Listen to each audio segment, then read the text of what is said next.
Part 1. The State Visit. Begins the morning sun cast a golden glow over Buckingham Palace as preparations reached their final stages. Inside the grand corridors, staff members moved with practiced efficiency, ensuring every detail was perfect for the day's important event.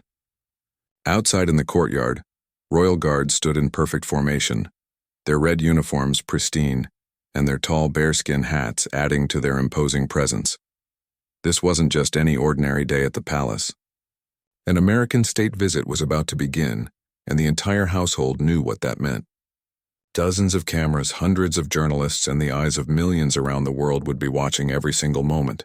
The pressure was immense, but everyone from the highest-ranking official to the newest member of staff knew their role perfectly.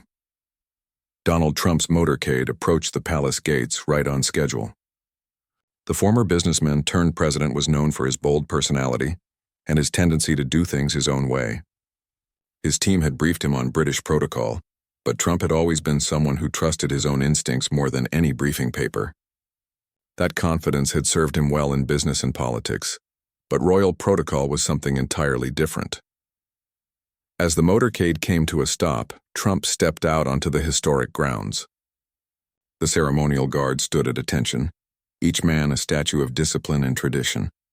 These weren't just soldiers doing a job. They were members of one of the world's most elite military units, trained to maintain absolute composure no matter what happened around them.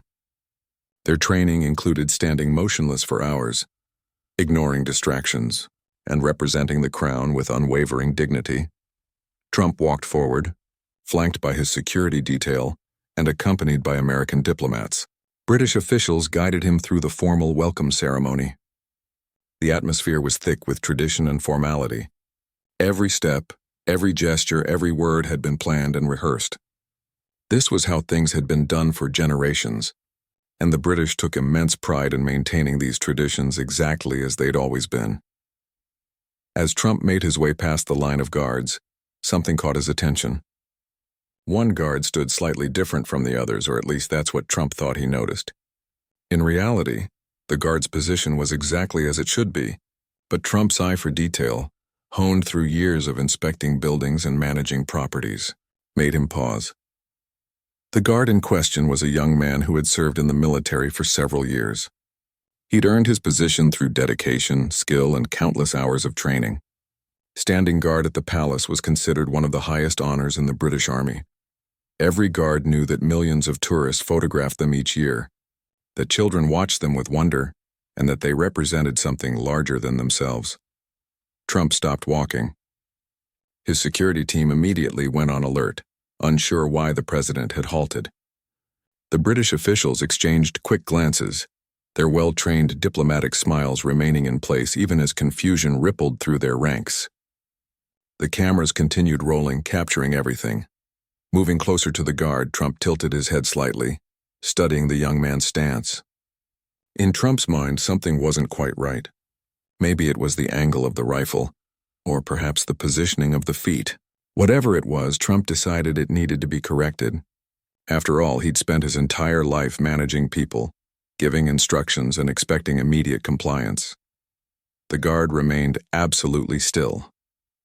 His eyes stared straight ahead, focused on a point in the distance. His breathing was controlled and measured. His hands gripped his rifle in exactly the position they were supposed to. Inside, he was aware of Trump's presence, but his training had prepared him for this exact type of situation. Distractions came in many forms, from tourists trying to make guards laugh to more serious incidents. Whatever happened, a royal guard never broke formation without a direct command from his superior officer. Trump began to speak, his voice carrying across the courtyard. He gestured toward the guard, making motions that suggested how the young man should adjust his position. The American president's tone was instructional, the same way he might speak to an employee at one of his properties. He wasn't trying to be disrespectful. In his mind, he was simply helping to correct what he saw as a minor issue. But something Trump didn't fully understand was unfolding. The guard didn't work for him.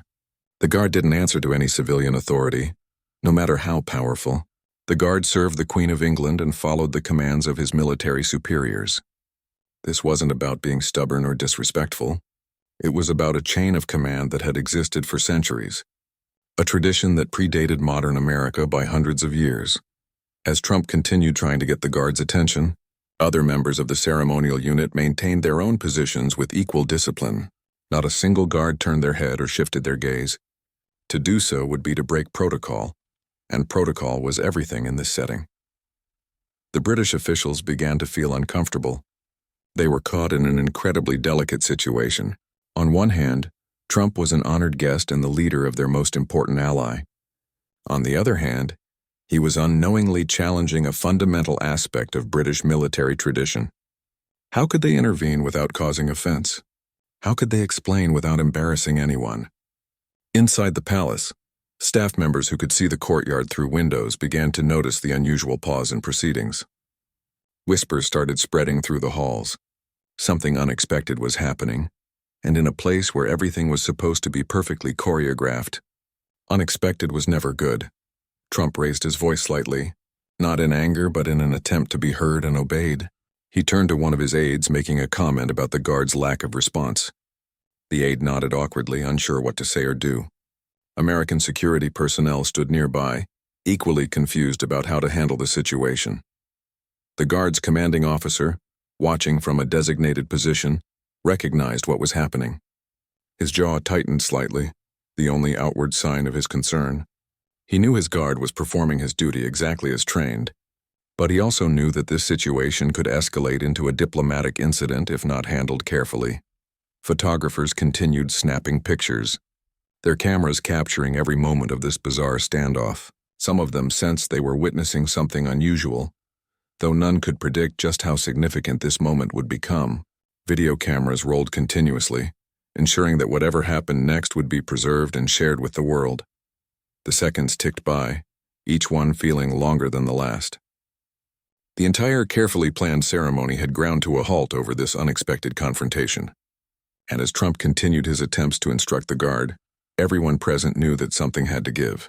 The question was what, and more importantly, how it would affect everything that followed. The stage was set for a moment that would be remembered, discussed, and analyzed for years to come. Two different worlds, two different understandings of authority and duty, were about to collide in the most public way imaginable. Part 2. The attempted correction. Trump stepped even closer to the royal guard, now standing just a few feet away from the young soldier. The guard could see Trump clearly in his peripheral vision, but his eyes remained fixed forward, unmoving and focused. His training had prepared him for many strange situations, but having the President of the United States trying to give him orders was certainly a first. The American president gestured more emphatically now, pointing at the guard's rifle and then at his feet. Trump's voice grew louder, not quite shouting, but definitely speaking with more force than before. He seemed genuinely puzzled by the guard's complete lack of response. In Trump's world, when he spoke, people listened. When he gave instructions, people followed them. This silent resistance was something he rarely encountered.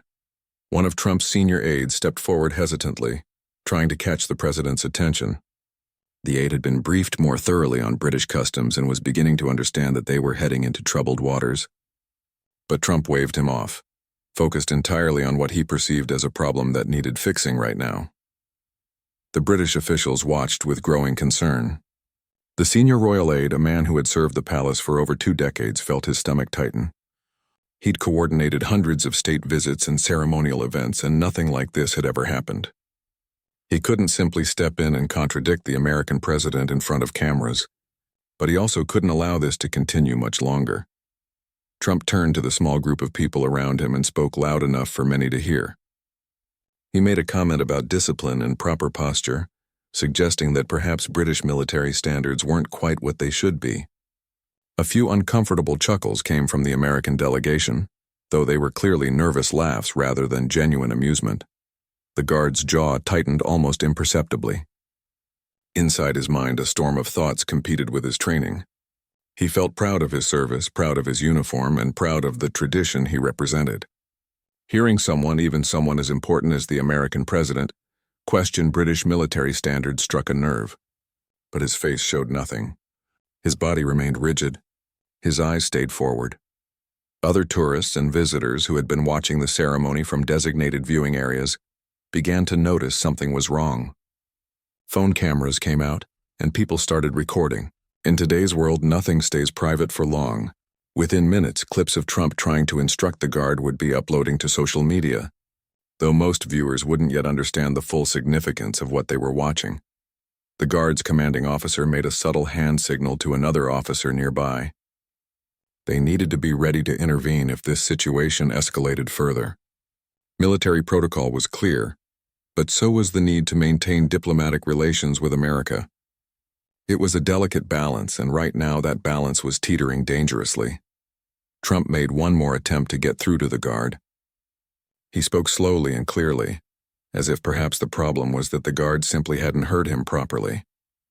He pointed again at what he thought needed adjusting, his hand movement sharp and definitive. Still, the guard didn't move, didn't blink, didn't acknowledge Trump's presence in any way. The photographers were having a field day. This wasn't the usual scripted ceremony they'd expected to cover. This was genuine drama unfolding in real time, and their fingers pressed the shutter buttons rapid fire, capturing every angle and expression. Inside the palace, a junior staff member rushed to inform the Queen's private secretary about the unusual delay in the courtyard. The private secretary immediately left his office and headed toward a window overlooking the scene. What he saw made him reach for his phone instantly. Calls needed to be made, and fast. Back in the courtyard, Trump's patience was beginning to wear thin. He was used to action and results. Standing here trying to get one soldier to simply adjust his position seemed absurd to him. He looked at the British officials with an expression that clearly asked, "Are you going to do something about this?" The senior British official finally stepped forward, moving with careful diplomacy. He approached Trump with a respectful smile and began speaking in a low, measured tone. He tried to explain that the Royal Guards followed very specific protocols, and that they were trained to maintain their positions without deviation. It was a tradition, he emphasized, one that went back centuries. Trump listened, but his body language showed he wasn't entirely satisfied with the explanation. In his mind, tradition was fine, but it shouldn't mean ignoring a reasonable request for adjustment. He'd built his career on being direct and getting things done, and this felt like unnecessary rigidity. The guard, meanwhile, was conducting his own internal battle. Part of him wanted to speak up, to explain the situation himself. But speaking while on ceremonial duty was strictly forbidden except in the most extreme circumstances. He'd taken an oath to serve with discipline and honor, and that oath meant something to him. It meant everything to him. The other guards in the formation remained equally motionless, creating an almost surreal scene. It was as if someone had frozen time for everyone in a red uniform, while the rest of the world continued moving around them. Their unity and discipline were remarkable, a testament to their training and dedication. American news crews filming the event began to sense they were capturing something significant. Producers back in their news vans started making calls to their networks, alerting them that something unusual was happening at the palace. Assignment editors prepared to break into regular programming if necessary. The British press, always more attuned to royal protocol, understood immediately that this was a major story. Reporters began typing furiously on their phones, sending updates to their editors. Headlines were already being drafted, though no one yet knew how this standoff would end. Trump made one final gesture toward the guard, his hand sweeping through the air in a movement that suggested both instruction and frustration. The guard, to his immense credit, remained absolutely still. Not a muscle twitched, not an eyelash fluttered. He was the very picture of military discipline. The British official spoke again to Trump, this time with slightly more urgency in his voice, though still maintaining perfect politeness. He suggested they continue with the scheduled program, mentioning that Her Majesty was waiting inside and that the ceremony had already run over its allotted time. Trump looked at the guard one more time, then at the British official, then back at the guard. Something in his expression shifted slightly. Perhaps he was beginning to realize that this wasn't a battle he could win, at least not here and now, or perhaps he was simply deciding to move on because more important matters awaited inside the palace. But just as it seemed like the moment was passing, just as people began to relax thinking the confrontation was over, something completely unexpected happened. The guard, who had been silent as a stone statue this entire time, did something that would change everything. He prepared to speak. breaking one of the most fundamental rules of his ceremonial duty. And in that split second before the first word left his mouth, everyone who understood what was about to happen held their breath, knowing that whatever came next would be remembered for a very long time. Part 3. The Palace Falls. Silent inside the palace walls, word traveled faster than anyone could walk. Staff members who had been attending to their regular duties stopped what they were doing when they heard about the unusual situation in the courtyard. A housemaid carrying fresh linens paused in the hallway, whispering to another staff member. A chef in the kitchen turned down the heat on his preparation, leaning toward a colleague to hear the latest update. The palace had its own ecosystem of communication, a network built over generations of service. When something unusual happened, everyone knew about it within minutes. And this was definitely unusual. Some of the older staff members who had worked through multiple royal visits and countless ceremonies couldn't remember anything quite like this happening before. In the Queen's private office, her secretary knocked softly before entering. The Queen looked up from the document she'd been reviewing, immediately sensing from his expression that something required her attention. He explained the situation in the courtyard as diplomatically as possible, choosing his words carefully. The Queen listened without interruption, her face revealing nothing of her thoughts. She'd hosted American presidents before, of course. She'd welcomed leaders from every corner of the globe, each with their own personalities and customs. Her decades of experience had taught her that patience and grace could smooth over almost any awkward moment. But this situation was delicate. Royal guards represented the crown itself, and any perceived disrespect toward them could have implications far beyond one uncomfortable moment. Back in the courtyard, the ceremonial proceedings had ground to a complete halt. What should have been a smooth, choreographed welcome had turned into a frozen tableau. The military band, which had been playing during the arrival, had finished their piece and now stood waiting for their cue to begin the next one. That cue never came. British diplomats gathered in a small cluster speaking in hushed tones. They understood the gravity of the situation better than most. Relations between the United Kingdom and the United States were crucial, built on centuries of shared history and mutual interests. But those relations couldn't come at the cost of undermining their own military traditions and the respect owed to those who served. Of the younger diplomats suggested perhaps they should simply ask the guard to step aside and let another take his place, quietly ending the confrontation. An older, more experienced diplomat shook his head firmly. That would be worse, he explained. It would suggest that the guard had done something wrong, which he absolutely had not. It would also set a dangerous precedent that royal guards could be removed from duty at the whim of any visiting dignitary who didn't understand or respect their protocols. Trump stood with his arms crossed now, a stance those who knew him recognized as his waiting for results position. He'd made his point, given his instructions, and now he expected action. The fact that no action was forthcoming clearly frustrated him, though he maintained his composure better than some might have expected. The guard himself was experiencing a moment of intense internal conflict. Every second that passed felt like an hour. His training told him to remain silent and still, but another part of him, the part that took pride in his service and his country, wanted to speak up. He knew that breaking his silence would be a serious violation of protocol, something that could potentially end his career in the Royal Guard. Yet he also understood that sometimes doing the right thing meant taking a risk. Sometimes standing up for what you believed in required breaking the rules. His mind raced through the possible consequences even as his body remained perfectly still. The commanding officer of the guard unit had moved closer, positioning himself where he could intervene quickly if necessary. He knew his guard well, had trained with him, had trusted him with this prestigious duty. He also knew the young man was under enormous pressure right now. The officer's hand rested near his radio, ready to call for backup or additional support if the situation deteriorated further. Tourists watching from the viewing areas had no idea they were witnessing history in the making. Some thought it was part of the ceremony, an elaborate performance. Others recognized that something unexpected was happening and continued filming, excited to capture something unique. Their videos would soon have millions of views, but right now they were just confused spectators trying to understand what was unfolding before them. Inside the palace, Staff gathered near windows that offered views of the courtyard. It wasn't proper to stare or gossip, but this situation was too unusual to ignore. A butler with 30 years of service stood next to a young intern on her first week, both watching with equal fascination. The American delegation began showing signs of wanting to move on. Some aides checked their watches, aware that the schedule was falling apart.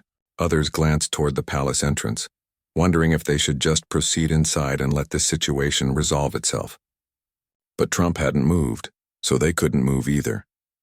The British official who had tried to explain the situation to Trump earlier made another attempt. He spoke about the honor and discipline of the Royal Guard, about their remarkable service record, about the pride the nation took in their dedication. He was trying to reframe the situation, to help Trump see this not as disobedience but as admirable commitment to duty.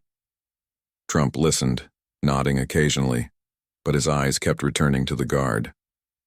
There was something about the young man's absolute stillness, his complete lack of response, that seemed to fascinate and frustrate Trump in equal measure. The photographers had taken hundreds of shots by now, but they kept shooting. They knew that the most important moment might still be coming. The tension was building toward something, and their professional instincts told them to be ready. The guard's breathing remained controlled and steady, but his heart was pounding in his chest. He'd made a decision, one that went against his training but aligned with his deeper sense of duty and honor. He was going to speak. Not to be disrespectful, not to cause an international incident, but to explain clearly and firmly the principles he served. In the palace, the Queen's secretary made another phone call, this time to the Foreign Office. They needed to be prepared for whatever happened next, ready to manage the diplomatic fallout if this situation exploded into a full crisis. The person on the other end of the line promised to alert the Foreign Secretary immediately. The silence in the courtyard had become almost painful. Even the birds seemed to have stopped chirping. The wind had died down. It was as if nature itself was holding its breath, waiting to see what would happen next, and then, after what felt like an eternity but was really only a few minutes, the guard prepared to do something that no royal guard in recent memory had done during a ceremonial duty. He was about to speak, to address directly the most powerful man in America, and his words would echo far beyond this courtyard, far beyond this day, into history itself. Part 4. The guard's unexpected response. The guard's lips moved, and suddenly the entire courtyard seemed to lean forward, straining to hear. His voice, when it came, was clear and measured, with the crisp accent of someone educated and well-spoken. It wasn't loud, but in the silence that had fallen over the palace grounds, every word carried perfectly. "Sir," he began, and that single word commanded attention in a way that shouting never could. "I serve at the pleasure of Her Majesty the Queen." He paused for just a moment, letting those words sink in. His eyes remained fixed forward, not meeting Trump's gaze directly, maintaining his military bearing even as he broke protocol by speaking. "I answer to my commanding officers in Her Majesty's Armed Forces," he continued, his voice steady and unwavering. "My duties are bound by centuries of military tradition and protocol that govern the Queen's Guard. While on ceremonial duty at this palace, I follow the orders of my superiors in the British military chain of command." Another brief pause, and then he added the final part of his statement, the words that would be quoted and repeated countless times in the days to come. "With the greatest respect, sir, I cannot and will not respond to instructions from any other authority, regardless of rank or position, while I am performing my sworn duty to the Crown." And with that, he fell silent again, returning to his previous state of absolute stillness. His face showed no emotion, no pride, no defiance, nothing but the blank expression of a professional soldier doing his job. For several seconds, nobody moved. Nobody spoke. Nobody seemed to even breathe. The weight of what had just happened hung in the air like morning fog, thick and impossible to ignore. Trump's expression went through several changes in rapid succession. First surprise, his eyebrows rising slightly, then something that might have been confusion, a small tilt of his head, and finally, something that looked almost like respect, though it was hard to read clearly. The American aides looked at each other, their eyes wide. They knew immediately that this moment would dominate news coverage, overshadowing whatever diplomatic achievements might come from the rest of the visit. Some of them were already mentally drafting statements, trying to figure out how to spin this in a way that wouldn't make the president look bad. The British officials, on the other hand, felt a wave of relief mixed with pride. The guard had handled an impossible situation with grace and firmness. He'd defended British sovereignty and military tradition without being disrespectful. He'd threaded an incredibly narrow needle, and somehow, remarkably, he'd done it perfectly. The guard's commanding officer felt his chest swell with pride, though his face remained professionally neutral. He'd trusted his soldier to handle this situation, and that trust had been justified. The young man had spoken out of turn, yes, but he'd done so for the right reasons and in the right way. Among the other royal guards standing in formation, there was an almost imperceptible shift in energy. They couldn't move, couldn't speak, couldn't show any outward sign of support, but internally every one of them was standing even taller, even prouder. Their brother had spoken for all of them, had articulated the principles they all held dear. The photographers realized immediately that they'd just captured something extraordinary.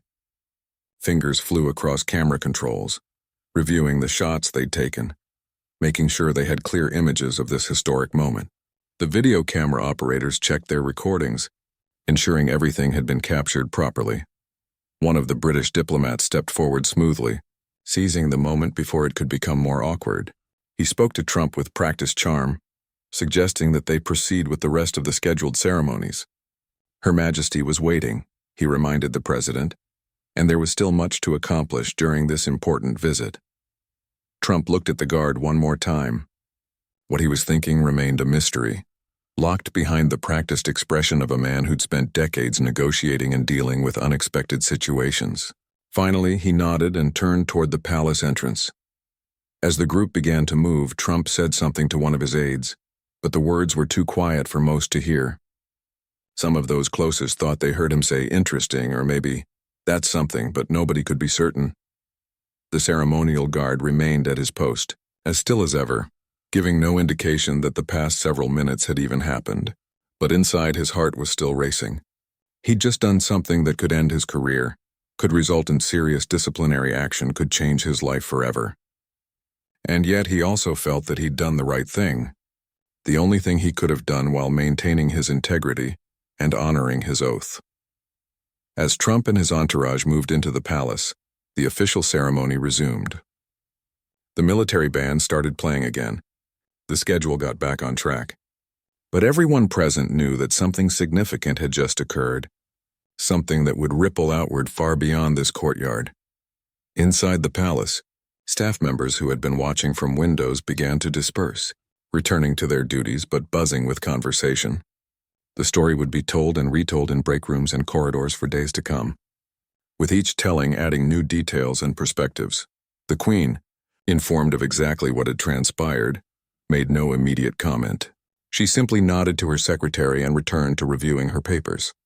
But those who knew her well noticed the slightest hint of a smile at the corner of her mouth, there for just a moment before her face returned to its usual dignified composure.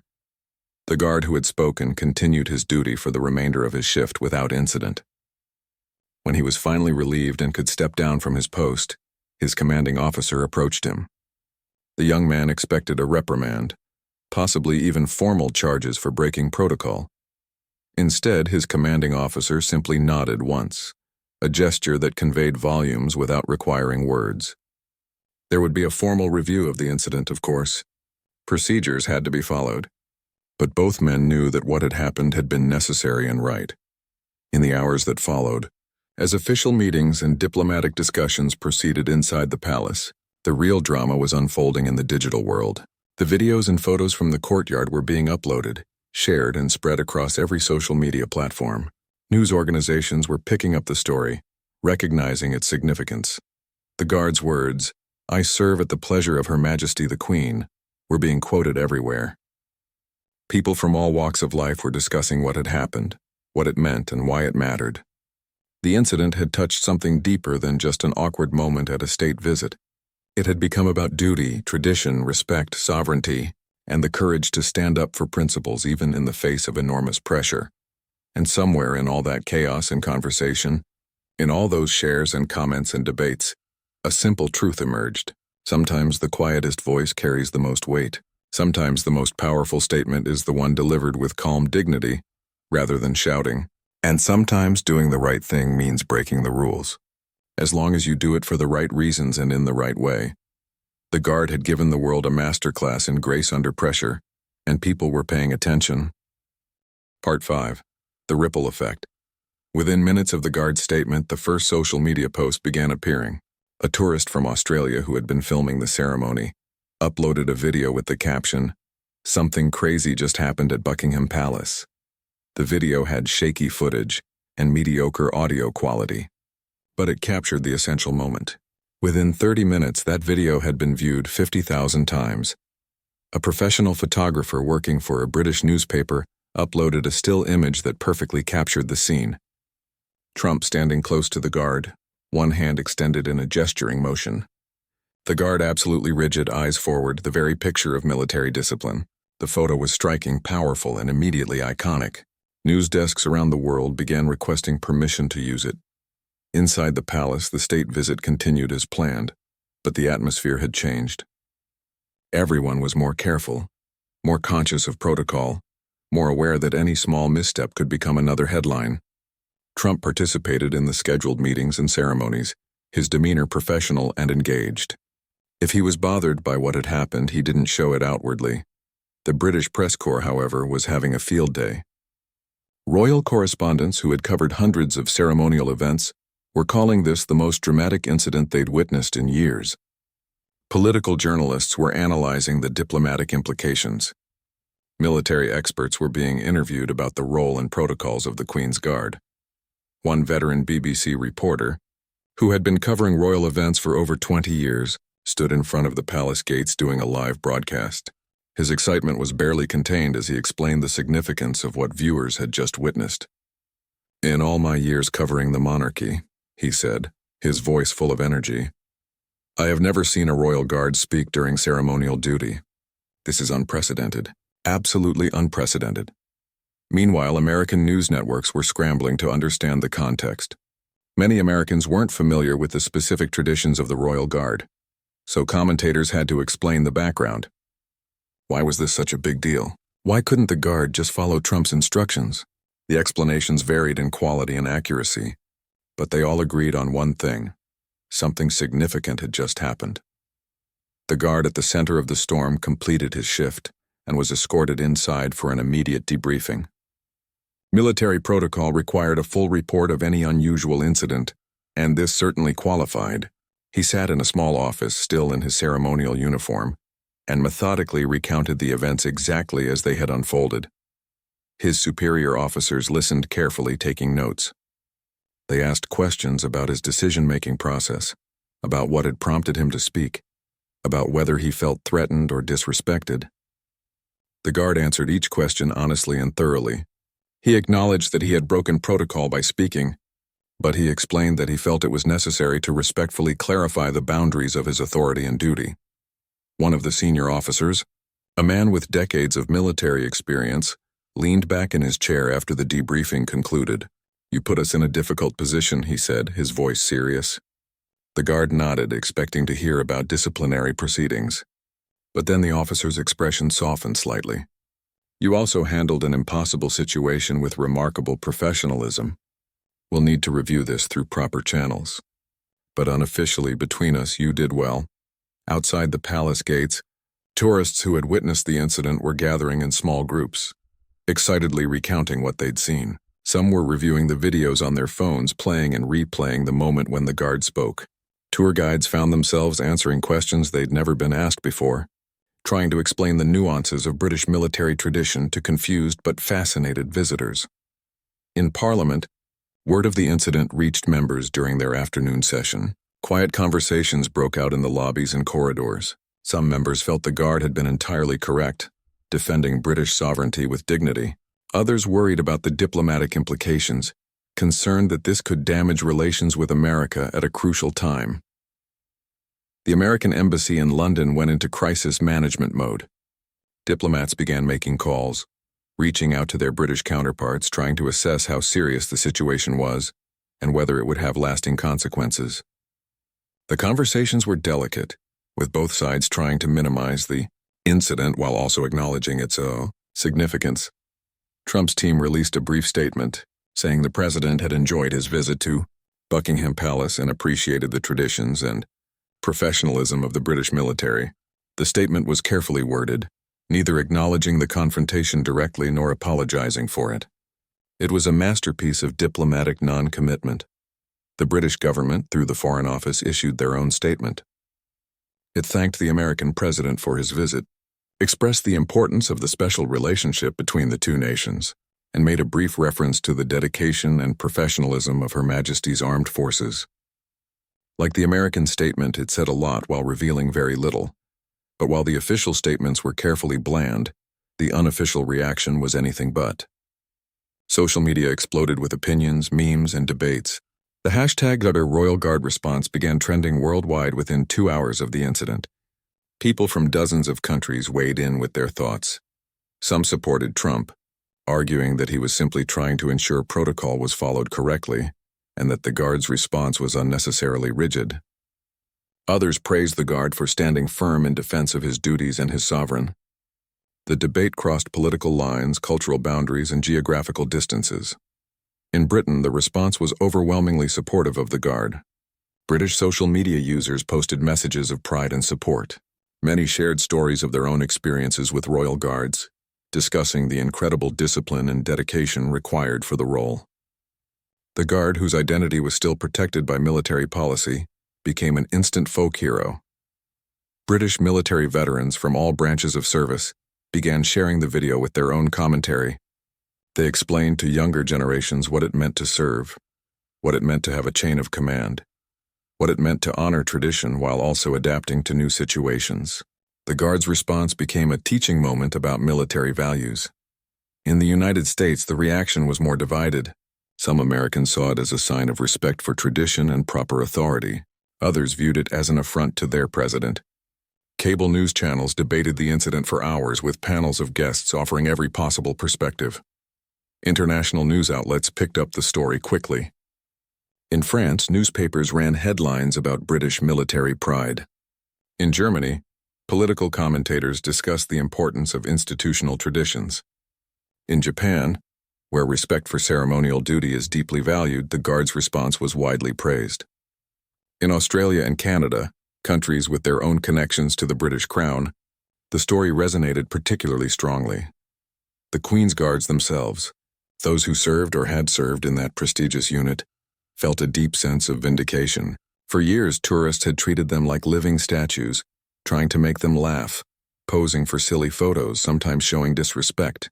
This incident reminded everyone that behind the ceremonial uniform stood real soldiers with real duties, deserving of respect. Back inside the palace, staff members continued their work, but the conversation kept returning to the incident. In the kitchens, cooks debated what it meant. In the housekeeping quarters, maids discussed whether the Guard would face punishment. In the administrative offices, secretaries wondered how this would affect future state visits. The Guard himself, after his debriefing, was told to return home and await further instructions. As he changed out of his ceremonial uniform and back into regular clothes, he had time to reflect on what had happened. He'd become the center of an international incident, all because he'd chosen to speak up for his principles and his duty. Walking out of the barracks, he passed other soldiers who nodded at him with respect and solidarity. Word had spread through the military community faster than it had spread through the media. He was already becoming a legend within the armed forces, the Guard who had stood his ground against the most powerful man in America. Part 6, Damage Control and Diplomacy. The next morning arrived with newspapers across the world leading with the story. The images were everywhere. Trump gesturing at the Guard standing rigid, the moment of confrontation frozen in time. Headlines ranged from the dramatic to the analytical, but they all recognized this as a significant diplomatic moment. Inside 10 Downing Street, the Prime Minister's staff gathered for an early morning briefing. The incident at Buckingham Palace had become the dominant story, threatening to overshadow the substantive discussions about trade, security cooperation, and other important matters that the state visit was supposed to address. The Prime Minister listened to the various perspectives around the table. The Foreign Secretary argued for a measured response that acknowledged the incident without amplifying it. The defense secretary pointed out that the military was solidly behind the Guard's actions, and any criticism of him would be politically damaging.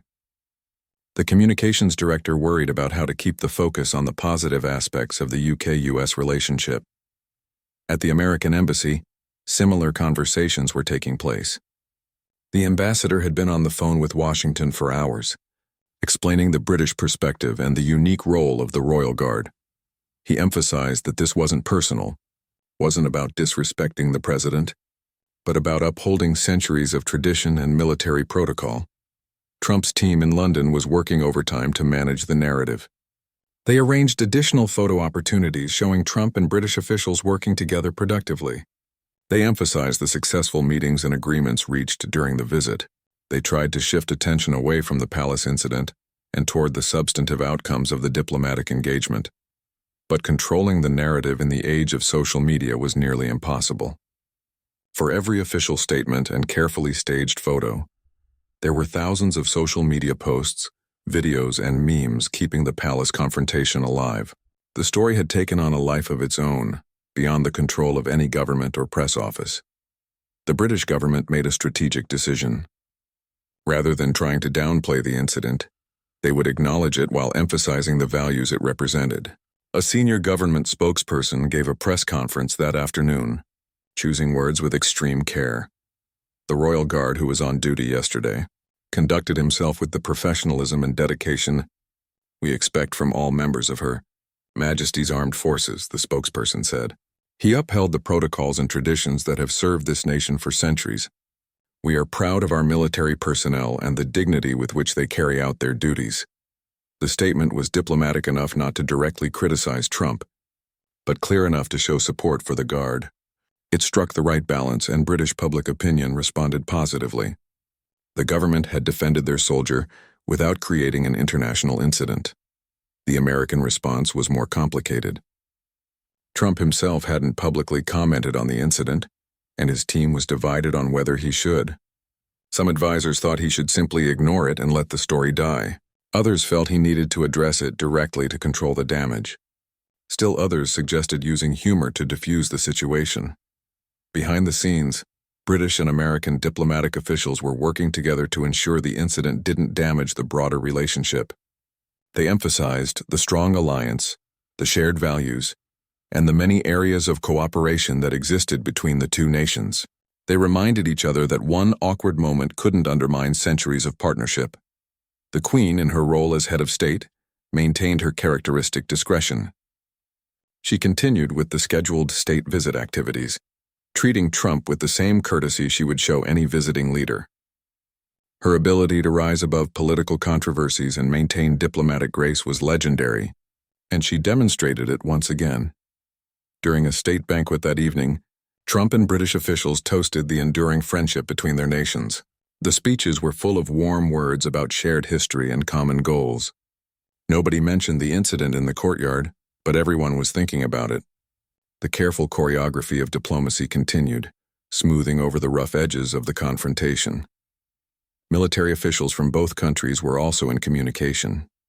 American generals called their British counterparts to express understanding and respect for the protocols that governed the Royal Guard.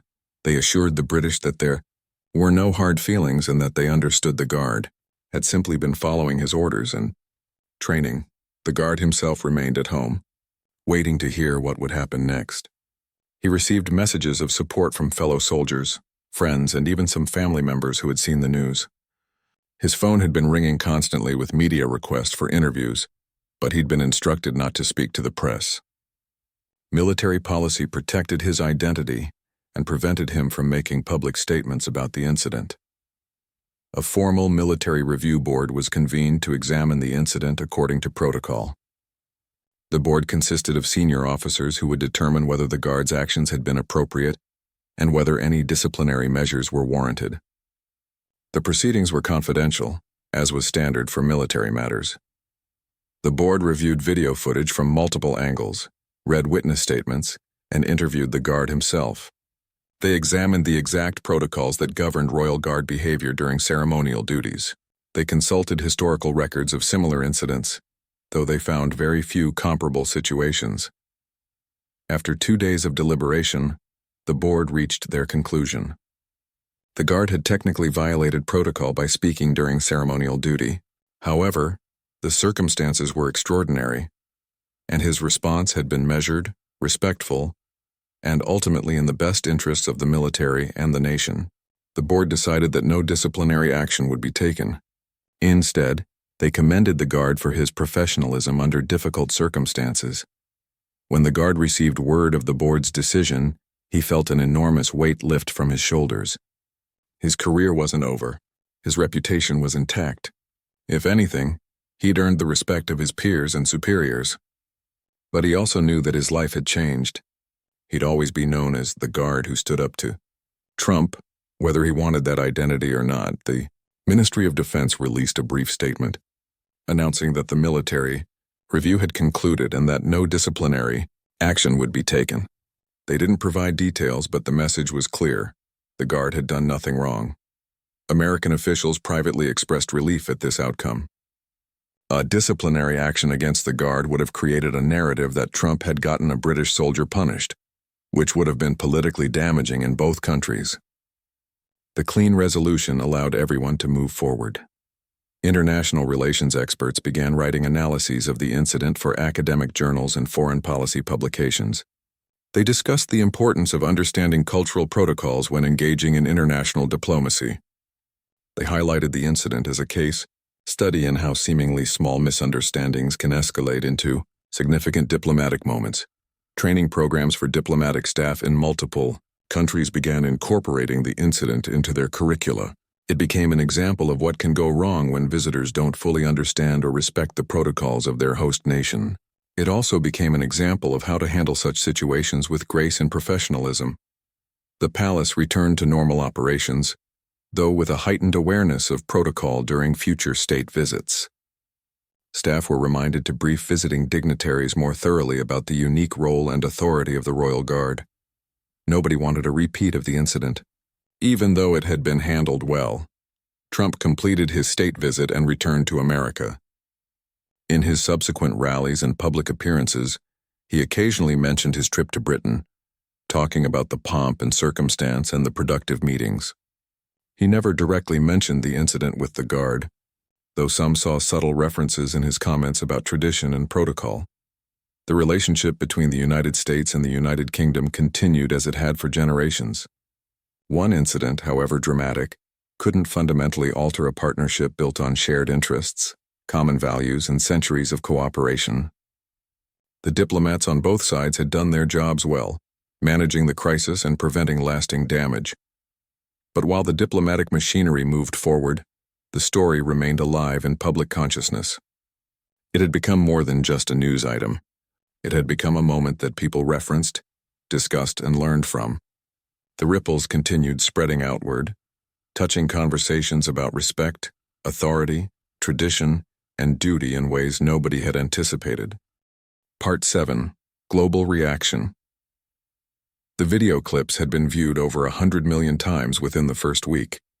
The incident had transcended traditional news cycles and become a genuine cultural phenomenon. People who normally paid little attention to international news were sharing and discussing the videos. The reach was extraordinary, spanning every continent and demographic. In coffee shops and pubs across Britain, the conversation kept returning to the incident. Strangers bonded over their shared pride in how the guard had handled himself. Parents used the story to teach their children about standing up for what's right. Teachers incorporated it into lessons about citizenship and civic duty. The guard had become a symbol of something larger than himself. British veterans organized a social media campaign showing their support. Using the hashtag #StandingGuard, thousands of former military personnel posted photos of themselves in uniform, sharing their own stories of dedication to duty. The campaign went viral, bringing together veterans from different eras and branches of service in a shared expression of military pride. The merchandise appeared quickly, as it always does with viral moments.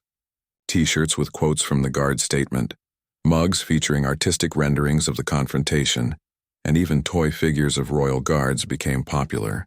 Some criticized this commercialization, but others saw it as a natural expression of public support and fascination. American reaction remained divided along familiar lines. In more conservative circles, some defended Trump and criticized the Guard as being unnecessarily rigid and disrespectful to a visiting head of state. They argued that the Guard could have found a more diplomatic way to handle the situation without embarrassing the president. In more liberal American circles, the Guard became a hero representing resistance to what they saw as Trump's tendency to ignore established norms and protocols. Political cartoons appeared showing the Guard as a symbol of institutional integrity, standing firm against political pressure. But beyond the political divisions, many Americans simply found the incident fascinating from a cultural perspective. It highlighted differences between American and British approaches to authority, tradition, and ceremony. Discussion forums and social media threads explored these cultural nuances, with people sharing their own experiences and observations about cross-cultural misunderstandings. Military communities around the world paid particularly close attention. In countries with their own ceremonial guards, from France to India, from Greece to Thailand, soldiers who performed similar duties felt a kinship with the British Guard. They understood the unique pressures of being both a working soldier and a living symbol of national heritage. A retired American Marine colonel wrote an opinion piece that gained significant traction. In it, he explained the concept of chain of command and why the Guard's response had been correct from a military perspective. The Guard wasn't being stubborn, he wrote. He was being a good soldier. He knew his duty, knew his authority, and acted accordingly. That's what we train soldiers to do. In military academies and training programs worldwide, instructors began using the incident as a teaching example. At West Point, at Sandhurst, at military schools across dozens of nations, cadets discussed the scenario. What would you do in that situation? How do you balance respect for visitors with your sworn duties? How do you maintain discipline while also showing adaptability? The incident sparked broader conversations about the nature of ceremonial duties in the modern world. Some questioned whether traditions like the Royal Guard were outdated relics, expensive and impractical in contemporary society. Others argued that such traditions provided continuity, cultural identity, and important connections to history. Tourism to Buckingham Palace spiked noticeably in the weeks following the incident. Visitors wanted to see the Royal Guards in person, to stand where the confrontation had taken place, to witness the changing of the Guard ceremony with new appreciation. Tour guides found themselves giving impromptu lectures about the incident to fascinated crowds. The Guard's phrase, "I serve at the pleasure of Her Majesty the Queen," entered popular culture in unexpected ways. It appeared in song lyrics, in television show dialogue, and in everyday conversation. People used it ironically when declining requests at work, jokingly when explaining they had other obligations. The phrase had become a meme, but one rooted in genuine respect for its original meaning.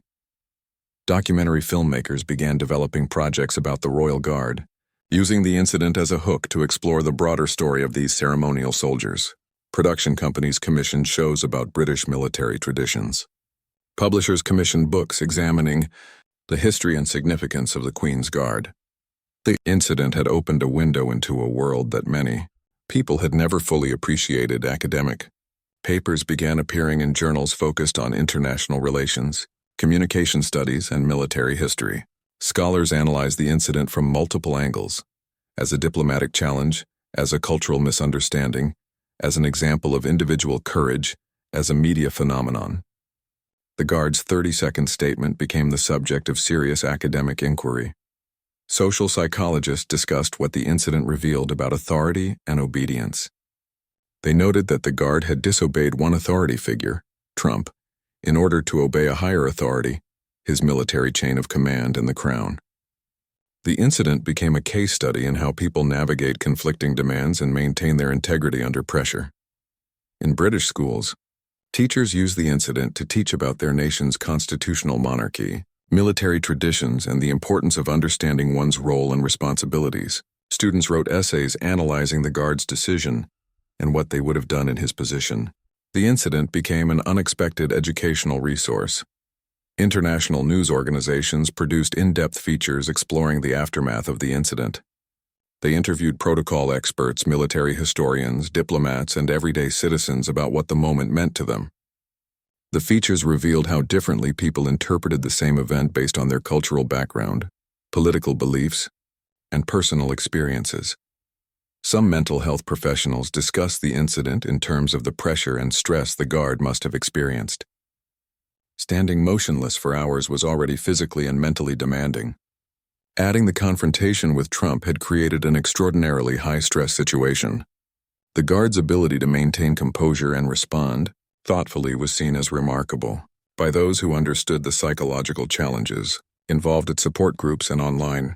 Communities for military families discussed the incident extensively. They shared stories of their own loved ones maintaining discipline under difficult circumstances.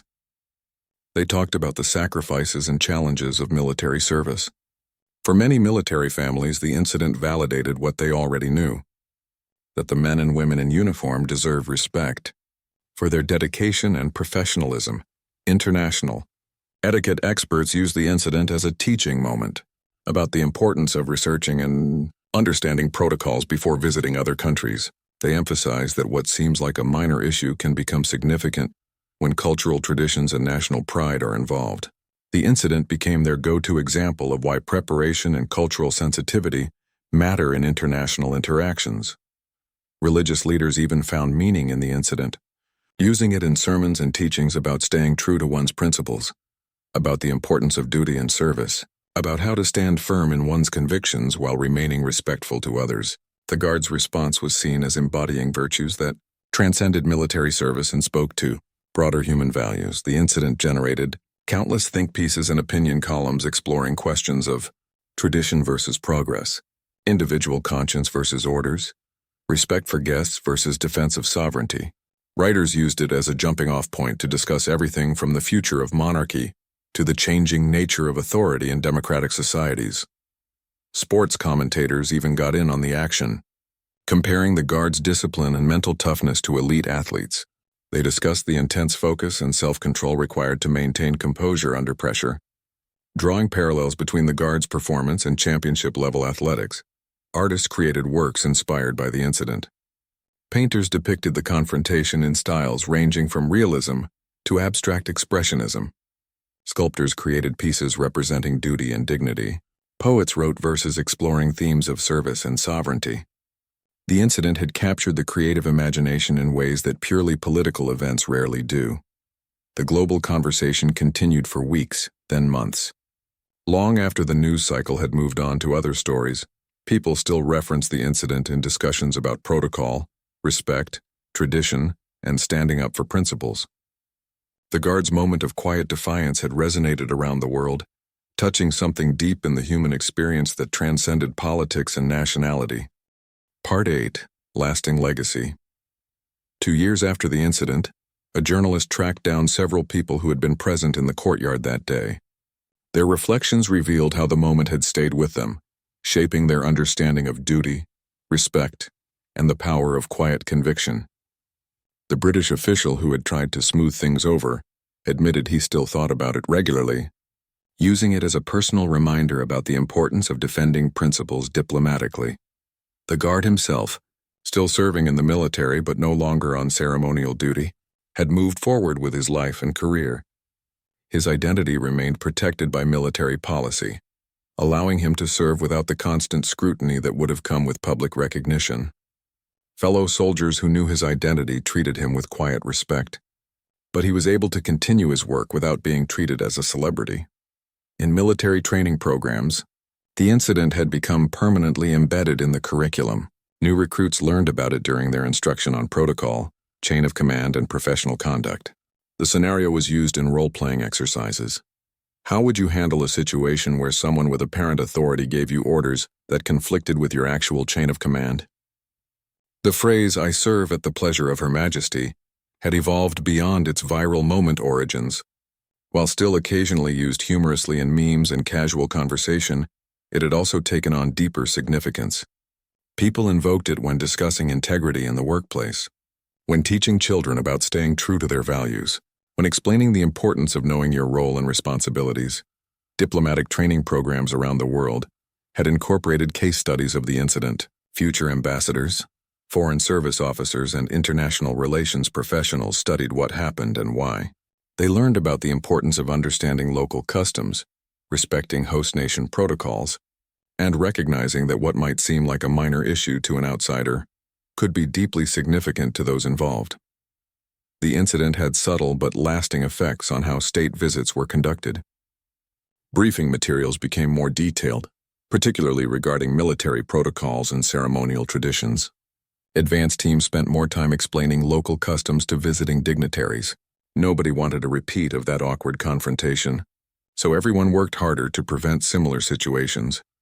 Tour guides at Buckingham Palace still pointed out the approximate location where the incident occurred, though the palace itself never officially acknowledged it with any marker or plaque.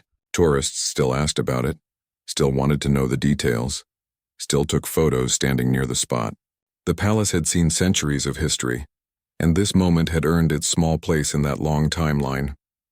The Guard's commanding officer, now retired, occasionally gave interviews about leadership and military values. He never identified the Guard by name, respecting the privacy that had been maintained. But he spoke about the principles involved. That young man faced an impossible situation, he once said in an interview. He could have stayed silent and been seen as spineless, or he could have been aggressive and created an international incident. Instead, he found the narrow path between those extremes. That's what good soldiers do. British pride in their military traditions had been reinforced by the incident. Public support for the Royal Guard and other ceremonial units remained strong. When budget discussions arose about potentially cutting funding for ceremonial duties, politicians remembered the incident and the public reaction. The Guards weren't just tourist attractions. They represented something meaningful about national identity and heritage. In America, the incident had become one of many controversial moments from Trump's presidency, but it stood out for the unique way it had been resolved. Unlike many Trump-related controversies that divided people sharply along political lines, this one had generated more nuanced discussion. Even some of Trump's supporters admitted the Guard had been correct to maintain his protocols, while some of his critics acknowledged that Trump hadn't acted with malice, just with a lack of understanding about British customs. The relationship between the United States and United Kingdom had weathered the incident without lasting damage. Trade continued. Military cooperation remained strong. Intelligence sharing proceeded as normal. One awkward moment hadn't undermined centuries of alliance. If anything, working through the incident had demonstrated the resilience of the relationship. Years later, history books covering early 21st century Anglo-American relations included brief mentions of the incident. It wasn't a defining moment of the era, but it was a memorable one. An example of how cultural differences could create unexpected challenges, even between the closest allies. The incident had inspired countless personal stories.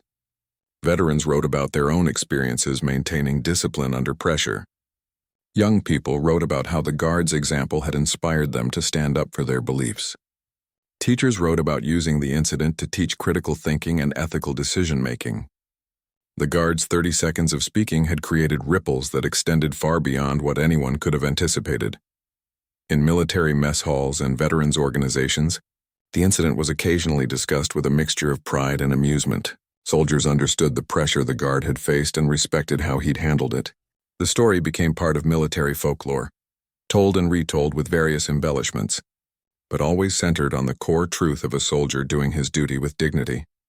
The Guard himself, in the rare moments when he reflected on that day, felt a complex mixture of emotions: pride in how he'd handled the situation, amazement at how much attention it had received, humility about becoming a symbol for something larger than himself, and always a deep commitment to the principles that had guided his response: duty, honor, and service to the crown. His life had continued in ways both changed and unchanged by the incident. He'd received promotions based on merit, not fame. He'd been given opportunities to serve in various roles within the military. He'd built a career on dedication and professionalism, the same qualities he'd demonstrated that day in the palace courtyard. The incident was part of his story, but it didn't define him entirely. For the millions who had watched the videos, discussed the incident, or read about it, the meaning varied. Some saw it as a story about respecting tradition. Others saw it as a lesson in standing up to power.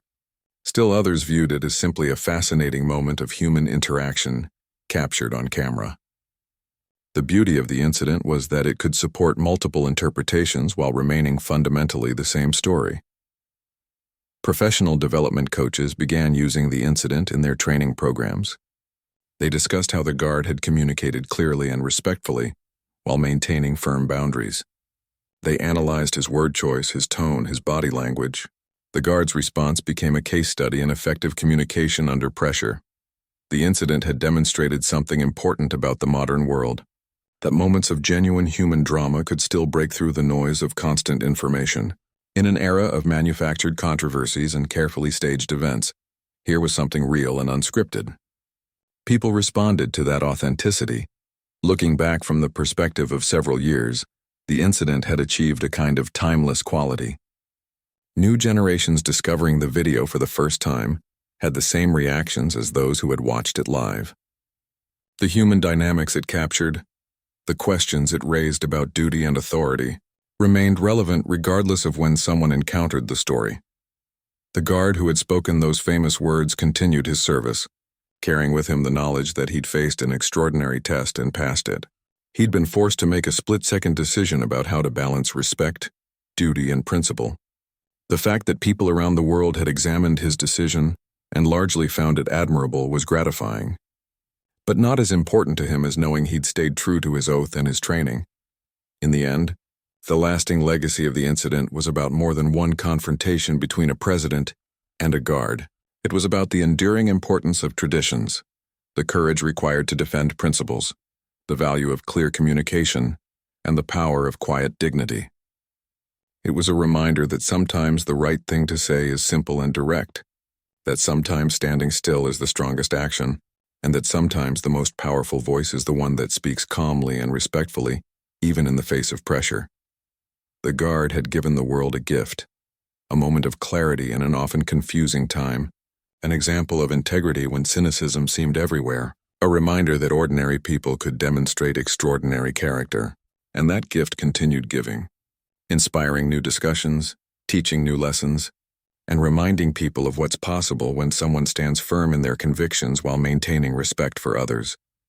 Years into the future, when people remembered the incident, they would remember not just what happened, but what it represented. A young soldier doing his duty, a tradition defended with grace, a principle upheld with respect, and a moment when one person's quiet strength spoke louder than any amount of noise or bluster. That was the lasting legacy, and it would endure.